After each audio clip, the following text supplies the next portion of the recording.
Will I need to drastically change my lifestyle in order for this to work? How many hours a week is this going to take?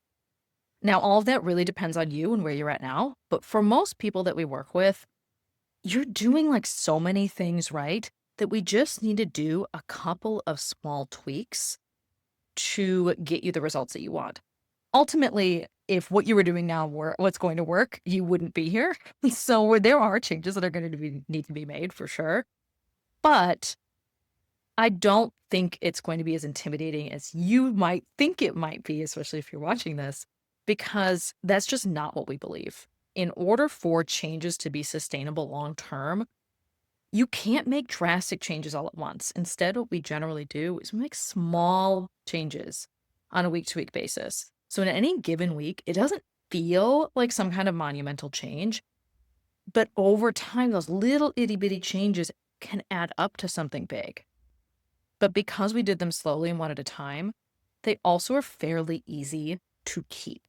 We're not doing anything revolutionary. We're not totally changing your life. That's just, like I said, it's not realistic because even if we did that and you could do it while you were on the program, you couldn't keep it up after the program.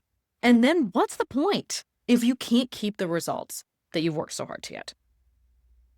And then realistically, how many hours are you going to need a week will you need to dedicate to this? I like to say probably 3 to 4 hours a week on planning, prepping, tracking your foods, checking in with your coach.